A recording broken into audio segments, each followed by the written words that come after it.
तो दोस्तों आज हम पहुँचे हैं वाराणसी के पास स्थित सारनाथ टेम्पल में, जहाँ पे भगवान बुद्ध के द्वारा शांति का पहला उपदेश दिया था। तो चलिए, स्वागत है आपका सारनाथ में।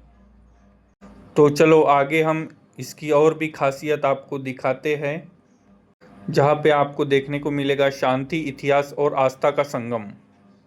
तो दोस्तों, ज़िंदगी में जब स्ट्रेस आता है तो लोग जिम जाते हैं, लेकिन हम पहुंच गए हैं सारनाथ मंदिर अपना माइंड फ्रेश करने के लिए।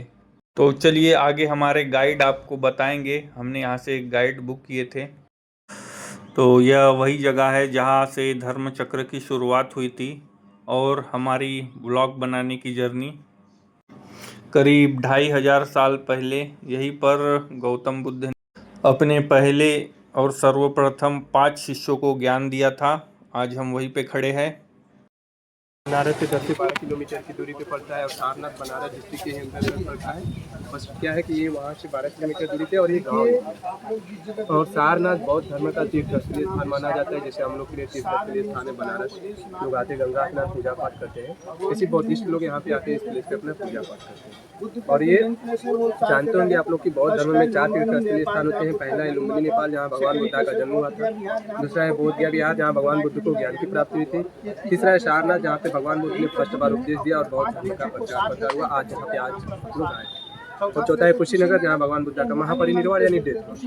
तो अभी कुशीनगर कहाँ पड़ता है? यूपी डिस्ट्रिक्ट में पड़ता है सर, गोरखपुर के बगल में। यहाँ से 250 किलोमीटर की दूरी पर है। और सर जैसा कि आप लोग ये सामने टेम्पल देखे हैं, तो ये आप लोगों ने ग्रुप फोटो क्लिक करवाया। ये सारनाथ का मेन टेम्पल भगवान बुद्ध का। इस टेम्पल का नाम है मूल गंधकुटी विहार टेम्पल। इस टेम्पल का निर्माण कराने वाले अनागारिका धर्मपाल जी 1931 में इस टेम्पल का निर्माण करवाया। अनागारिका धर्मपाल जी श्रीलंका के रहने वाले थे, इसलिए इस टेम्पल को श्रीलंकन टेम्पल नाम से भी जाना है। अनागारिका धर्मपाल जी श्रीलंका के बौद्ध भिक्षु थे। उन्होंने इस टेम्पल को निर्माण कराने के लिए भिक्षा एकत्रित किया था। एकत्रित करके इस टेम्पल को बनवाया। इस टेम्पल को निर्माण में पूरे 9 वर्ष की टाइम लगे और लागत में 72,000 की लागत इस टेम्पल को निर्माण किया। इस टेम्पल के निर्माण कराने के 2.5 से 3 वर्ष बाद ही अनागारिका धर्मपाल जी का देहांत किसी सारनाथ में हो जाता है। ये अनागारिका धर्मपाल जी है तब जिन्होंने इस टेम्पल को बनवाया। इस टेम्पल में यदि आप लोग जाना चाहेंगे, जाएंगे तो आप लोग को भगवान बुद्धा का स्टैचू दिखाई देगा, जो देखने में गोल्ड के जैसा होगा, लेकिन वो गोल्ड का नहीं है। लाल बलुई पत्थर से बनाया गया, उस पर गोल्डन पॉलिश किया गया है। इस टेम्पल के अंदर जाएंगे तब देखेंगे दीवारों पे भगवान बुद्धा का जीवन परिचय चित्रित किया गया है जापान के 2 कलाकारों द्वारा, जिनका नाम था जोतेत्सु एंड नोशु। 4 साल का टाइम लगा था वॉल पेंटिंग करने में, 1932 से 1936 तक। इस टेम्पल के अंदर भगवान बुद्ध की कुछ अस्थियाँ भी रखी गई सर, जैसे दातों नाथ हुई। साल में एक बार निकाले जाते हैं कार्तिक पूर्णिमा के दिन, जो बौद्धिस्ट कंट्रीज होती हैं जैसे Thailand, Verma, Nepal, Sri Lanka, Japan, Bhutan, Cambodia, Tibet, ये सारे लोग यहाँ पे आते हैं सर भगवान बुद्धा के अस्थियों का दर्शन करने के लिए। दर्शन कराने के टाइमिंग होता है सुबह 6 बजे से 11 बजे तक। और भगवान बुद्धा का दर्शन कराने के बाद जो अस्थियाँ होती हैं सर, हाथी के ऊपर रख करके ये लोकल एरिया में 4 किलोमीटर दूर तक वॉक कराया जाता है। जो यहाँ के बूढ़े बच्चे जवान दर्शन करने के इच्छुक होते हैं, वो लोग दर्शन करते हैं। दर्शन करने के बाद भगवान बुद्ध की अस्थियों को फिर से टेम्पल में रख दिया जाता है नेक्स्ट ईयर के लिए। ऐसा नहीं है कि आज आप लोग टेम्पल के अंदर जाएंगे तो दर्शन कराया जाएगा। यदि आप लोग इस टेम्पल के अंदर जाएंगे तो आप लोग का मोबाइल साइलेंट होना चाहिए।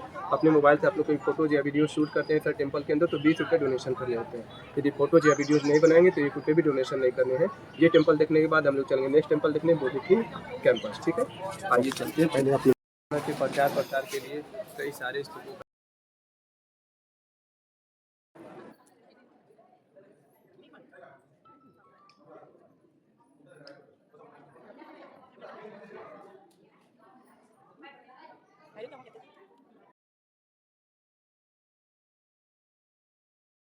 और जैसा कि ये सामने देख रहे हैं सर ना, ये उसी पेड़ की डाली है जिस पेड़ के नीचे बोध गया बिहार में भगवान बुद्ध को 6 वर्ष तपस्या करने के बाद 35 वर्ष की आयु में ज्ञान की प्राप्ति हुई। ये या वो नहीं, ये वाला और जी और ये जिस पेड़ के नीचे भगवान बुद्ध को ज्ञान की प्राप्ति हुई थी, उसी का ये 3rd ब्रांच है। मेन जो है वो बोध गया बिहार में, सेकंड श्रीलंका के कोलंबो शहर में, शहर का नाम है अनुराधापुरम। वहाँ पे सम्राट अशोक की बेटी महेंद्रा और बेटी सुमित्रा बौद्ध धर्म का प्रचार प्रसार करने के लिए बोध गया बिहार से ले जाकर के श्रीलंका में लगाए थे। और वहाँ से अनागारिका धर्मपाल थे जिन्होंने मेन टेम्पल का निर्माण करवाया सर, ला करके यहाँ पे लगाया है सेम टाइम जिस समय ये मंदिर बना था 1931। उसके बाद सर देखेंगे जहाँ जहाँ बुद्धिस्ट प्लेस होता है वो गोल चक्कर घुमाने वाला लगाया गया होगा। आप कहीं भी गए देखे होंगे, ये मोस्ट इंपॉर्टेंट होता है इनके धर्म में सर। क्या रहता है इसका इंपॉर्टेंट? ये इसका बता रहे हैं सर, ये जो देख रहे हैं ना, ये इनका बुद्धिस्टों का फ्री विल होता है और इसका नाम है धर्म चक्र पर्वत। इसको ये लोग घुमाते हुए अपना प्रार्थना करते हैं और प्रार्थना में मंत्र होता है, मंत्र बोलना होता है बुद्धम शरणम गच्छामि, धम्मम शरणम गच्छामि, संघम शरणम गच्छामि। मीनिंग क्या है इसका? बुद्धम शरणम गच्छामि, बुद्धम का मतलब बुद्ध की शरण में चलिए, धम्म मतलब धर्म अपनाइए और संघ मतलब पूरे ग्रुप के साथ, और सर ये जो देख रहे हैं ये ऐसा माना जाता है बुद्धिस्टों में कि इसको घुमाते टाइम ये मंत्र बोलने से मन के अंदर जो नेगेटिविटी शक्तियाँ होती हैं वो दूर होता है और मन को शांति मिलता है। उसके बाद सर देखेंगे पेड़ के नीचे पांचों शिष्यों का मॉडल है जिसमें दिखाया गया है कि भगवान बुद्ध ने फर्स्ट बार में अपने पहले पांचों शिष्यों को कैसे उपदेश दिया। और भगवान बुद्ध ने सारनाथ में उपदेश दिया सर, लेकिन इस प्लेस पे नहीं, वो प्लेस कहीं और है। ये वर्मा म्यांमार कंट्री के लोगों के द्वारा 1988 में खासमी प्लेस पे काल्पनिक के तौर पर बनाया गया है। और भगवान बुद्ध के पांचों शिष्यों के नाम थे कुंडली, वप्पा, भदया, महानामा, अस्य, जिन्होंने बौद्ध धर्म का प्रचार प्रसार अलग अलग कंट्री में जाकर के किया। उसके बाद उधर में देखेंगे वो घंटा, वो घंटा बनारस का सबसे बड़ा घंटा है। इतना बड़ा घंटा बनारस में कहीं नहीं। इसका वजन है 2010 के। ये दिन में 2 बार बजाए जाते हैं सर, सुबह 4 बजे और शाम को 6 बजे। सुबह में 4 बजे जब मंदिर के कार्यकर्ता लोग इसको बजाते हैं सर तो वातावरण बिल्कुल शांत होता है और इसका आवाज़ 2 से 2.5 किलोमीटर दूर तक जाता है। और जब इसका आवाज़ गूंजता है तो इसमें से ओम जैसी ध्वनि निकलती है, वो इसलिए क्योंकि ये अष्टधातु का है। इसे जर्मन क्लेरी ने बौद्धिस्ट सोसाइटी को 2005 में डोनेट किया था। आप लोग देख लीजिए, घुमा लीजिए सर। उसके बाद हम लोग नेक्स्ट प्लेस पे चलेंगे। अगर ग्रुप फोटो लेना होगा तो बताएंगे तो क्लिक कर देंगे। हाँ, ठीक है, यही पे कर एक बात देंगे। बताना, ये इस घंटी की धुन में खो जाए जज्बात, सुकून ही सुकून देता है सारनाथ। दोस्तों, हर घनघनाहट में एक एहसास, हर घनघनाहट में एक एहसास, जैसे हर आवाज में बुद्ध का आशीर्वाद। महापरिनिर्वाण यानी डेथ हुआ ना, उसकी याद में जो है कि इस टेम्पल का निर्माण कराया गया है। और ये जिस मॉडल में बनाया गया, इस मॉडल का नाम है sir pagoda model. Japan, Nepal, China के लोग ज़्यादातर इसी मॉडल के लोग अपना घर, मंदिर, मकान बनाते हैं। इसके अंदर आप लोग जाएंगे देखेंगे भगवान बुद्ध का स्मृति मुद्रा में स्टैचू दिखते हैं। जो दिखने में लगेगा कि सोए हुए हैं, लेकिन वो सोए हुए नहीं था। इसी स्थिति में उनका महापरिनिर्वाण यानी दिखता है। और जो स्टैचू आप देखेंगे सर वो लाल चंदन की लकड़ी से बनाई गई है, बहुत ही महंगा, बहुत कॉस्टली होता है। उसके बाद अंदर देखेंगे सर झूमर दिखाई देगा आपको, जो देखने में गोल्ड की जैसा मेटल लगेगा, लेकिन वो मेटल का नहीं है, वो भी लाल चंदन की लकड़ी से जैपनीज कलाकारों द्वारा बनाया गया, उसके गोल्डन पॉलिश किया गया। उसके बाद पैर के साइड में देखेंगे सर प्लेट पे लिखा होगा नामो म्यो होरेंगे क्यों। ये जैपनीज बुद्धिस्ट मंत्र होते हैं। जैसे हम लोग पूजा पाठ करते हैं तो अपने भगवान का मंत्र का उच्चारण करते हैं, इसी ये लोग इस मंत्र का उच्चारण करते हुए दोनों साइड ड्रम रखे, ड्रम बजाते हैं और हम लोग क्या है कि डमरू का उपयोग करते हैं। और जैसे जब हम लोग अपने भगवान का पूजा पाठ करते हैं तो प्रसाद के रूप में अपने भगवान को लड्डू पेड़ा चढ़ाते हैं, ये लोग चॉकलेट चढ़ाते हैं। और जैसा कि आप लोग जानते होंगे सर कि भगवान बुद्ध के बचपन का नाम था सिद्धार्थ, तो इसलिए क्योंकि उनके बचपन में ये सिद्ध पुरुष के लक्षण थे। सिद्ध पुरुष की पहचान होते हैं सर लंबे कान और लंबे हाथ, जिसे अजान बाहु कहा जाता है। जैसे श्री रामचंद्र जी के थे वैसे भगवान बुद्ध के भी थे। इस टेम्पल में आप लोग जाएंगे, मोबाइल कैमरा सब अलाउड है, आप लोग देखेंगे। उसके बाद हम लोग सोने का है, चांदी का है।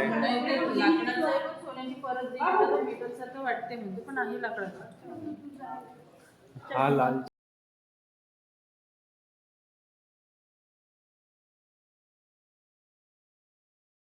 शांति के प्रतीक करें। और शांति का प्रतीक व्हाइट होने की वजह से व्हाइट मार्बल से बनाया गया है। इस विश्व शांति का निर्माण कराने वाले जापान के गुरु फिजुजी के द्वारा कराया गया है सर 2010 में। 2015 में भी ऋषि के द्वारा उद्घाटन किया गया। और सामने जो देख रहे हैं भगवान बुद्ध का स्टैचू दिखाई दे रहा है सर, ये उंगली ऐसे किए हैं, ये इनकी उपदेश मुद्रा। इसी मुद्रा में भगवान बुद्ध ने फर्स्ट बार अपने 500 शिष्यों को उपदेश दिया था और बौद्ध धर्म का प्रचार प्रसार हुआ। और भगवान बुद्ध ने उपदेश कहाँ दिया था, जहाँ अपने बड़ा वाला स्तूपा दिखा। और उसके बाद ये देखेंगे सर म्यूजियम में जाएंगे तो ऐसे ही आपको दिखने को मिलेगा। अशोक स्तंभ जो भारत का राष्ट्रीय प्रतीक जो मेन वाला है सर, वो म्यूजियम में रखा गया है। ये उसी का रेप्लिका दिखाने और बताने के लिए। सेम वो भी इसी पत्थर का है, लेकिन वो पुराना है, टूटा फूटा हुआ। और पीछे देखेंगे हाथी, घोड़ा, शेर, ये सब छपा हुआ है गेट पे, एकदम आगे आगे गेट के जो देख रहे हैं सर वो सांची, मध्य प्रदेश के भोपाल में सांची स्तूप गेट का मॉडल है। और 200 के नोट पे भी बैक साइड में होता है। और इस गेट का नाम है तोरणद्वार, वो भी सम्राट अशोक के द्वारा बनाया गया है बौद्ध धर्म का प्रचार प्रसार करने के लिए। आप लोग यदि इसमें जाना चाहेंगे सर जाएंगे तो भगवान बुद्ध के 4 धर्म तीर्थ स्थली होता है, जैसा कि हमने आपको बताया, लुम्बिनी नेपाल, बोधगया बिहार, सारनाथ, कुशीनगर, चारों प्लेस से संबंधित। तो चलिए दोस्तों, हम यहाँ पे अपना सारनाथ का ट्रिप एंड करते हैं।